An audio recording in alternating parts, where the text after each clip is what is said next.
Alô, você ligado no canal Papo Técnico, lugar destinado para entrevistas com treinadores e ex-jogadores de futebol. Hoje vamos bater um papo com Alexandre Galo, diretor de futebol, técnico e ex-jogador de futebol. Mas antes faço convite para você, deixar seu like, a sua inscrição e o seu compartilhamento para não perder absolutamente nada que acontece no canal Papo Técnico aqui no YouTube.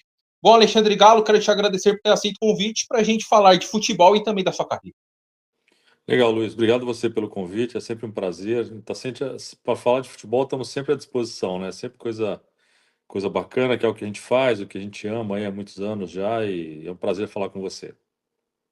Bom, Alexandre, eu quero iniciar falando do seu último trabalho, que foi como CEO do Botafogo da Paraíba, um trabalho que durou apenas 5 meses. Como que você analisa esse trabalho e o que faltou, o que não saiu como planejado para que o trabalho fosse encerrado em 5 meses?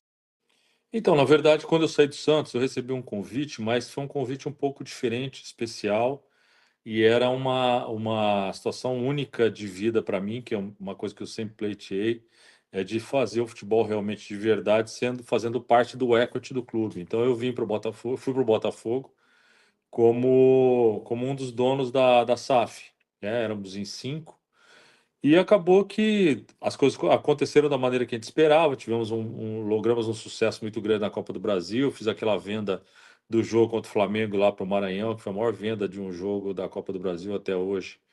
E chegamos até a terceira fase, né? Então, assim, foi um êxito muito grande. O que aconteceu foi que um dos sócios acabou querendo comprar as ações dos outros, e aí aconteceu da minha saída. Então, assim, foi uma experiência, mas absolutamente nada muito distinto do que um negócio, né? Foi um acordo e eu acho que foi bom para todo mundo. Quando se chega assim num acordo, é sempre bom para todo mundo. Mas foi uma grata experiência.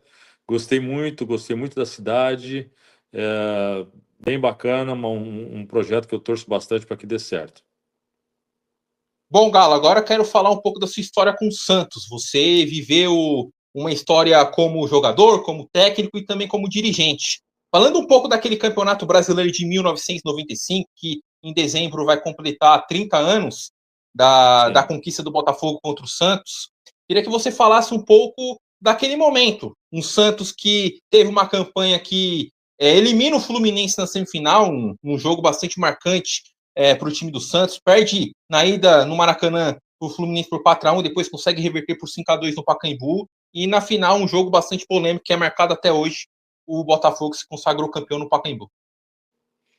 Foi um momento lamentável, né? Assim, foi um momento histórico. Eu acompanho bastante o Santos, trabalhei muito tempo lá. E eu sei que é um dos jogos, aquela semifinal, um dos jogos escolhidos pela torcida como um dos grandes jogos da história do Santos. E realmente foi muito bom ter participado daquilo. E infelizmente aconteceu a gente não diz um erro, né? Porque todo mundo viu o que aconteceu, foi um negócio assustador. Eu, infelizmente, não participei do. Eu participei da primeira final no Maracanã e tomei o terceiro cartão amarelo, que eu vinha pendurado eu estava 13 jogos pendurado com dois cartões amarelos, né? E não queria tomar, porque um mais decisivo que o outro e tal, e deixei acontecer naturalmente. Acabei saindo, eu e o Wagner saímos do jogo da finalíssima, né? Sem falsa modéstia nenhuma, acho que eu liderava muito aquele grupo, aquela equipe. Acho que tinha eu era o mais velho ali, eu e Pintado, acho que na época, mas eu exerci uma liderança muito forte. Eu acho que seria importante a minha participação no último jogo, mas infelizmente aconteceu isso. E a gente acabou vendo um desastre, né, do futebol brasileiro. Aquilo ali pode ser dito como um dos grandes desastres e com um árbitro que participou de outros grandes desastres também no Brasil, né? A gente lamenta muito, porque seria um título que mudaria o Santos de patamar naquele momento, né? Depois veio acontecer em 2002, mas o Santos lutava muito, o Santos sofria muito. Eu já estava há quase 4 anos no Santos, né? Disputei 92, 93, 94, era o quarto ano meu no Santos. E o Santos lutava muito num momento muito difícil de uma reestruturação física, reestruturação financeira, passar por muitas dificuldades. E aquele título seria uma virada de chave muito grande, né? Tanto é que depois daquele título, no ano seguinte, né, o Santos acabou vendendo do meio-campo para frente todos os jogadores, né? Eu fui vendido, o Carlinhos foi vendido, o Robert foi vendido, o Wagner foi vendido, o Giovani foi vendido, o Jameli foi vendido. nos 2 anos seguintes. Então, assim, teríamos muito mais chances, mais oportunidades, talvez alguns mais desses jogadores aí da seleção brasileira, aí de um momento muito rápido. Quando você ganha um título, e o título era o principal título ali na época, o Brasil tinha o Campeonato Brasileiro realmente ele marcava muito. E seria muito marcante para o Santos e importante, mas acabou acontecendo, foi mais uma grande experiência. As vitórias trazem, melhoram, enchem o nosso ego, mas as derrotas, da maneira que foi essa, ensinam muito e foi mais um grande aprendizado. E Galo, ainda falando desse Campeonato Brasileiro de 1995, tem um jogo marcante contra o Fluminense. Foi 5-2 para o Santos no Pacaembu.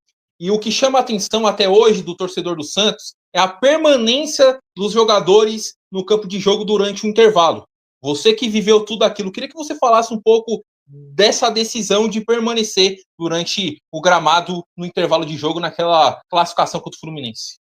Então, nós estamos tomando café, acho que uns 4 ou 5 jogadores, eu não me lembro bem quem estava junto, mas partiu de mim realmente essa condição da gente permanecer ali, criar um fato novo, e todo mundo na hora comprou a ideia, e eu fiquei até de avisar o Cabralzinho, porque eu era capitão da equipe, e eu acabei não avisando. Se você vê o vídeo, você vê quando acaba o primeiro tempo, o Cabralzinho e o banco de reserva eles se levantam e caminham em direção ao lado direito do túnel do Pacaembu.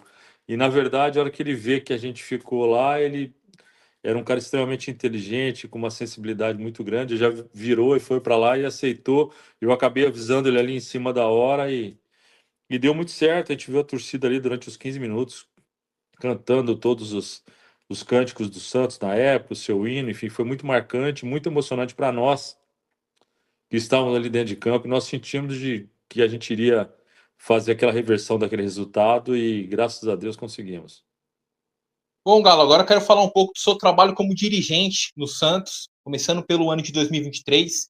Você chegou no meio da temporada, o Santos já vivendo uma situação complicada no Campeonato Brasileiro, e mesmo assim o Santos consegue resultados importantes com o Marcelo Fernandes depois no comando técnico, vence o Palmeiras, Flamengo, o Bahia fora de casa, tira ponto do Botafogo no Newton Santos, Botafogo que ainda sonhava com o título brasileiro. Eu queria que você falasse um pouco dessa dificuldade, né, de já assumir, né, um cargo de dirigente do Santos no meio daquela situação e por pouco o Santos não conseguiu a permanência naquele Campeonato Brasileiro. Eu cheguei faltando 17 jogos e aí eu fiz 2 jogos junto ao Diego Aguirre, treinador, uma ótima pessoa. Mas para aquele momento no Santos eu entendi que seria melhor uma mudança, né? E para você ter uma ideia, o Santos até ali, faltavam 17 jogos, o Santos tinha feito 22% de aproveitamento. E depois que a gente acabou efetivando o Marcelo Fernandes, depois daquela vitória contra o Bahia, nós fizemos 48% de aproveitamento, que é a colocação de um oitavo ou nono colocado do Campeonato Brasileiro. Então a campanha foi muito boa, fizemos absolutamente tudo que tinha que ser feito, dentro da legalidade, é o possível e o impossível. E também o presidente Rueda, na época, ajudou bastante, deu toda a liberdade para que a gente pudesse fazer tudo.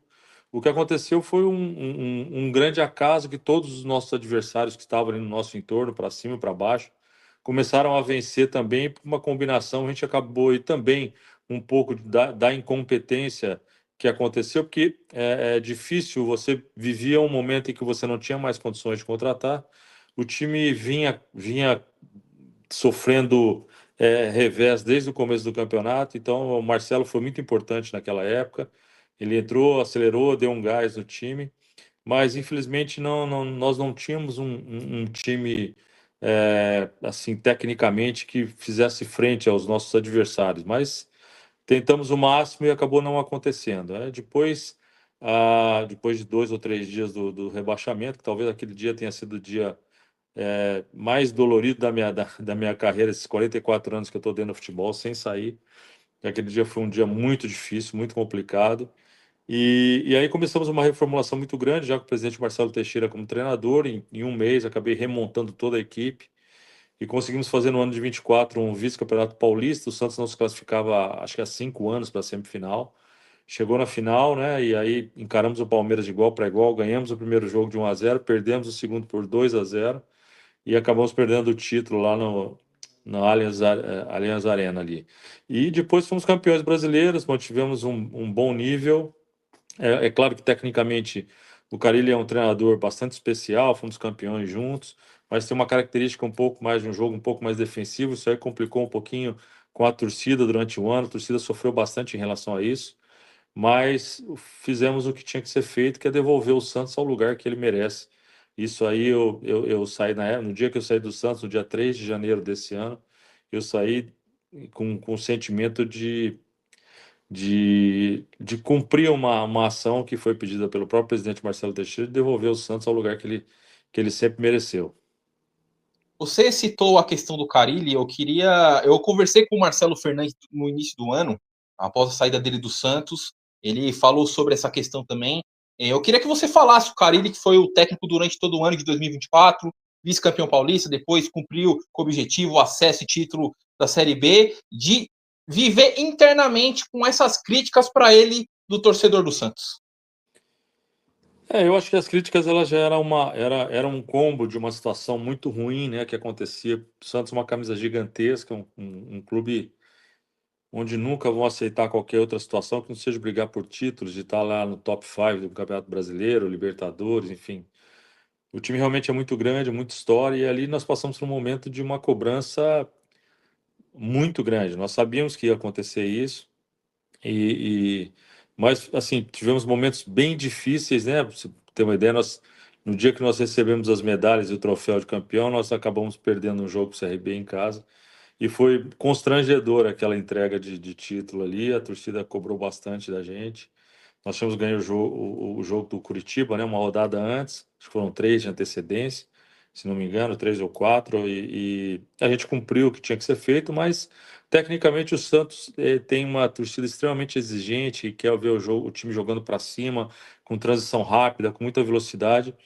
E o Carille foi um contraponto disso, né? Ele montou uma equipe extremamente compacta, fez o seu trabalho, fez bem feito, mas foi difícil da torcida entender isso tudo, porque uma Série B nós não podíamos perder a chance de subir no primeiro ano.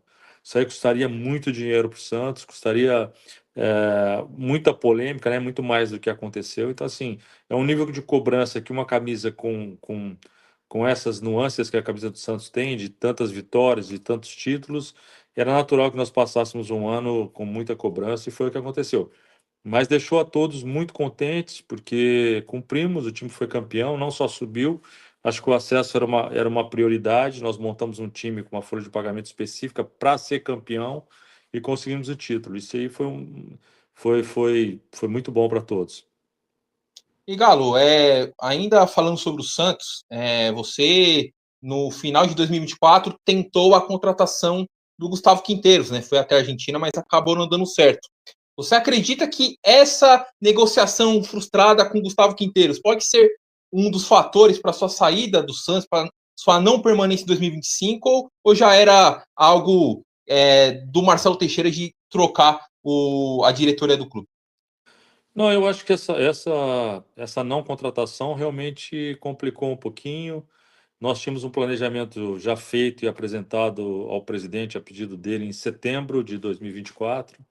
Nós tínhamos sim um direcionamento, mas é evidente que com tudo que vinha acontecendo, né, a ideia da direção era a não permanência do Carille e buscar um outro treinador. Aí fizemos uma grande pesquisa, um trabalho aí de quase 2 meses e elegemos o Gustavo Quinteiros. O que aconteceu que foi, depois da minha primeira reunião com ele lá na Argentina, no dia seguinte vazou o nome dele aqui no Brasil e ele foi muito enfático na questão porque ele ia disputar 3 finais.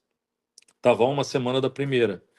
Que tudo poderia acontecer, menos vazar aquela situação de uma reunião que tínhamos poucas pessoas, o presidente no vídeo, eu, os agentes dele, o filho dele, na casa dele, era uma madrugada, no meio de semana lá, não me lembro, 3, 4 horas da manhã, e acabou que no dia seguinte acabou vazando essa situação. Ele ficou extremamente desconfortável, nós seguimos trabalhando, mas com uma dúvida muito grande da vinda ou não vinda dele. O filho dele ficou trabalhando com a gente nas possibilidades de contratação, no plano no business plan que a gente tinha feito para a Série A, ok. Só que o aumento das notícias desse vazamento, para ele lá ficou uma situação muito ruim, em função das finais que ele ia disputar. Acabou ganhando a primeira e acabou não ganhando as outras, né?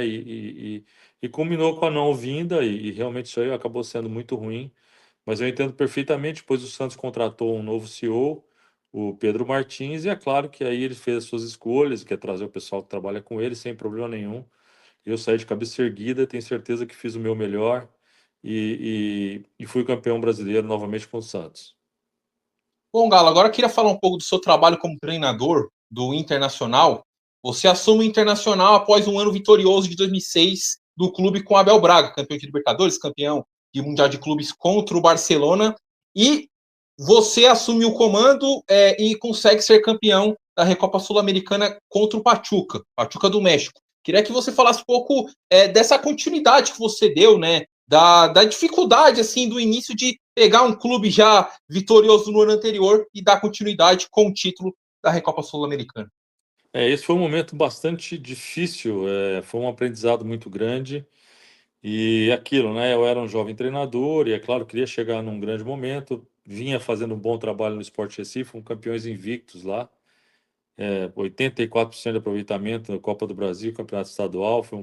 Foi bem bacana. Montamos um time todo novo no esporte. E quando eu recebi o convite, o que mais me atraiu, sem dúvida, foi o presidente do Inter na época, a necessidade de ganhar a tríplice coroa, né? Que era Libertadores, Mundial e Recopa, que poucos clubes tinham isso. Então, esse convite de um clube vencedor, eu fui atleta do Abel, conheci o Abel, sei a maneira dele trabalhar. Quando cheguei lá, peguei um grupo já pronto, um grupo campeão mundial, e o Inter queria começar a fazer uma reformulação, porque o time não tinha se classificado entre os 8 do Campeonato Estadual, tinha caído fora na primeira fase da Libertadores da América, então os dirigentes entenderam que tinha que começar a fazer uma reformulação. Aí você entende.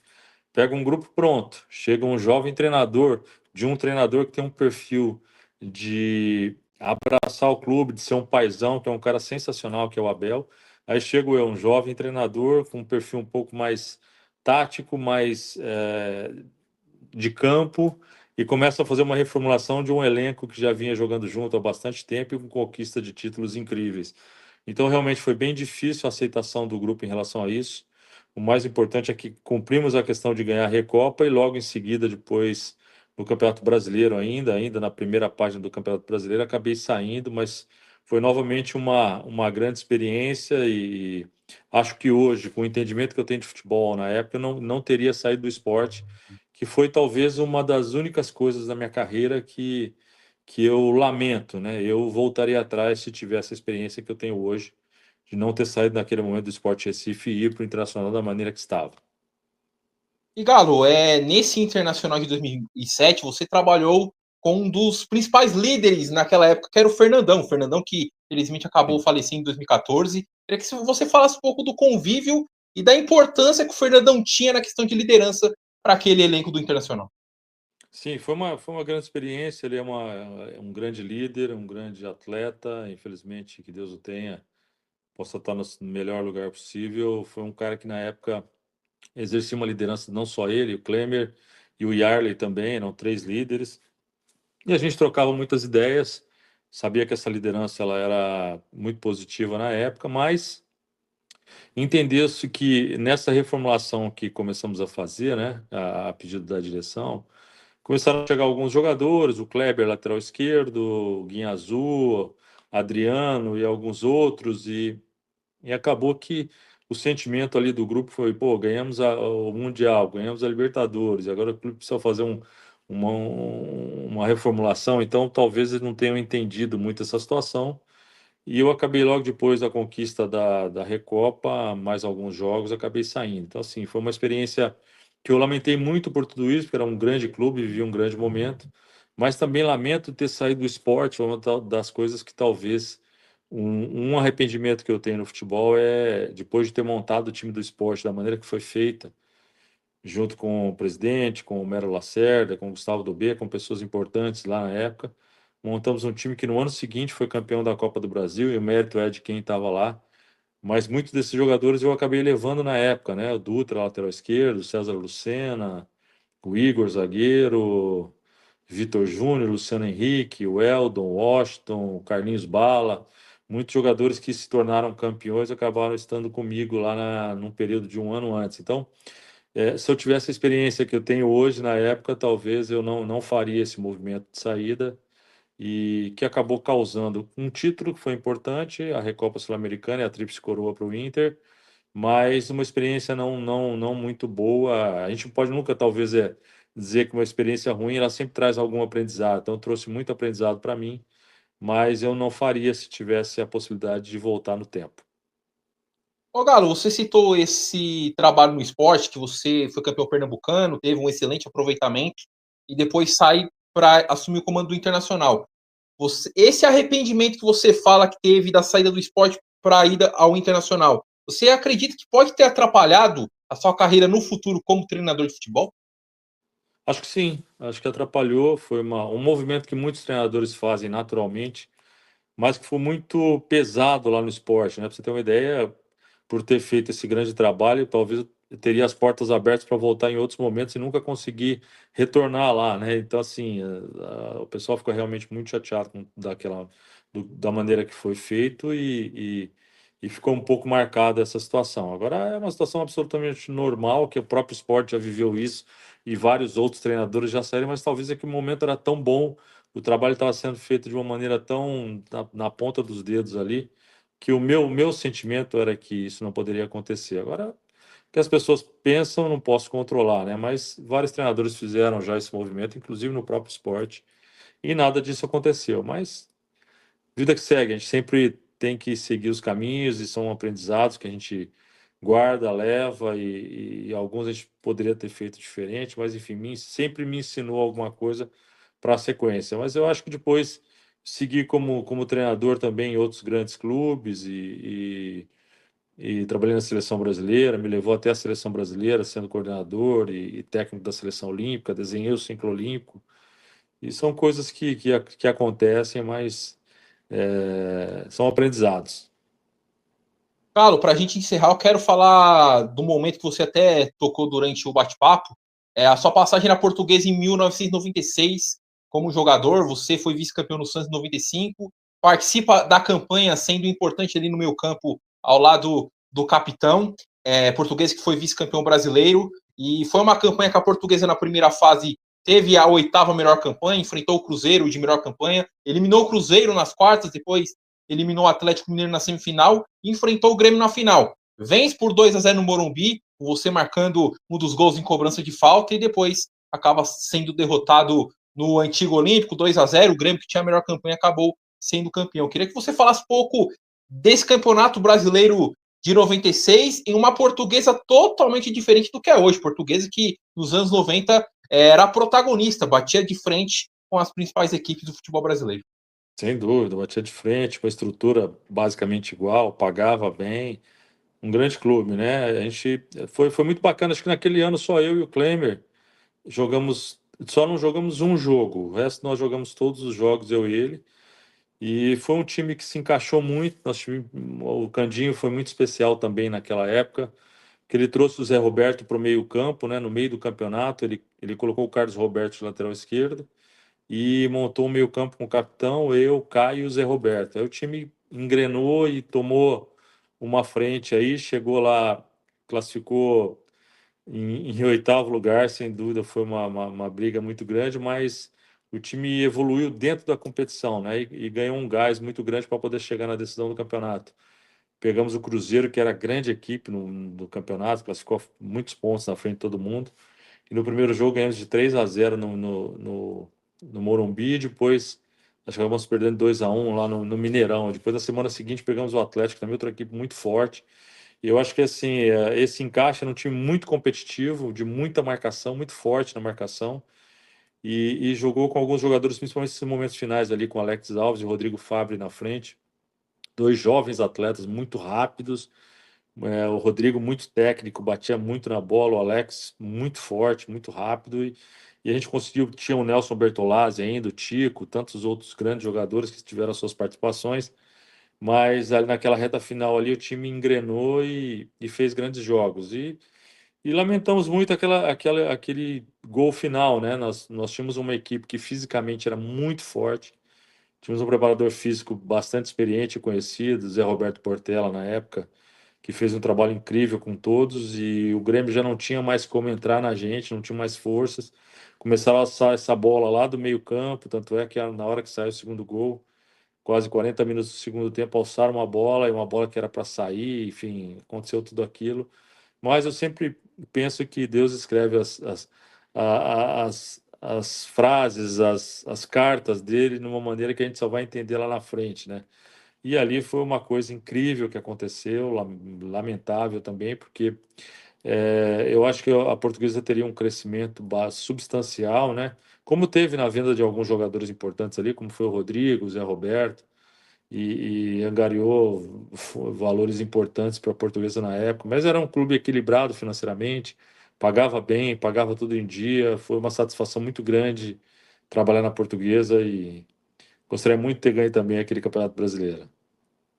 Bom, Galo, para a gente chegar à reta final, eu queria que você falasse um pouco como foi trabalhar com o Luxemburgo. Você foi atleta do Luxemburgo e depois foi auxiliar do Luxemburgo em 2004, naquele Santos que foi campeão brasileiro. Eu queria que você falasse um pouco da importância do Luxemburgo nessa sua carreira como treinador.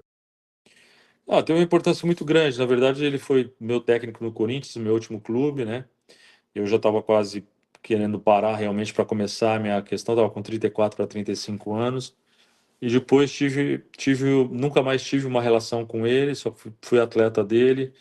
E quando eu fui sair do Corinthians, ele me puxou pelo braço e falou: o dia que você precisar de alguma coisa de futebol, você me procura, porque você agiu de maneira correta comigo. E a gente acabou nunca mais se encontrando.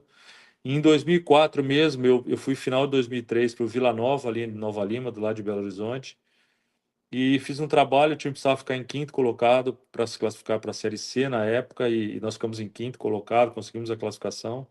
Como acabou o contrato, ele também tinha tido uma briga com os Perrella lá e saiu e veio para o Santos.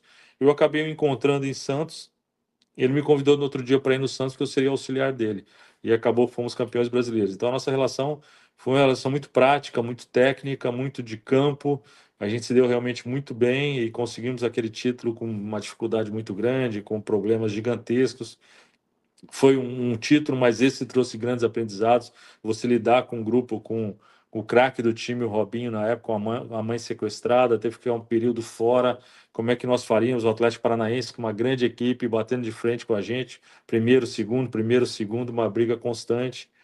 E na reta final, novamente, aqueles jogos lá em São José do Rio Preto trouxeram para a gente uma tranquilidade. Conseguimos aí no jogo final o título, e foi emblemático também. E foi uma parceria muito intensa, tenho uma amizade com ele até hoje. Converso com ele na época do Santos, na saída do Aguirre, eu tentei levá-lo, porque era unanimidade lá entre não só a minha palavra, mas a palavra do presidente Rueda também, do Zé Carlos, vice-presidente. Eu tentei levá-lo para lá, acabou que não aconteceu, e iríamos trabalhar novamente juntos, seria um grande prazer. Mas é um cara que respeito muito, foi meu treinador, o melhor treinador que eu tive, sem medo de errar, o cara mais que eu. Tanto é que nesse dia que ele me puxou, eu falei para ele, fui dar um abraço nele, e falei assim: ó, eu tenho a ideia de ser treinador e você será o meu norte, né? Apesar de eu, nessa reta final, nesse último ano de trabalho lá no Corinthians, joguei pouco, entrava sempre no segundo tempo, ele me colocava sempre no segundo tempo para controlar o jogo e tal, até porque eu já estava com a iminência de parar. E foi bom, fomos campeões brasileiros juntos, vivemos um momento incrível, e as dificuldades daquele ano elas foram marcantes e de muito aprendizado. Eu devo uma generosidade muito grande para ele por esse convite. A gente nem tinha uma relação para que ele me convidasse para ser auxiliar dele, e acabou dando tudo certo. Bom, Alexandre Galo, quero te agradecer por ter tirado um tempo para a gente ter batido um papo sobre a sua carreira como jogador de futebol, dirigente, técnico de futebol. Te desejo sucesso nos seus próximos trabalhos em 2026. Legal, te agradeço mais uma vez. É sempre bom falar de futebol e foi um prazer falar com você. Muito obrigado pelo convite. Então, esse foi o Alexandre Galo. Se você gostou do bate-papo, faço o convite para você deixar seu like, a sua inscrição e o seu compartilhamento para não perder absolutamente nada que acontece no canal Papo Técnico aqui no YouTube. Então é isso, até a próxima. Tchau!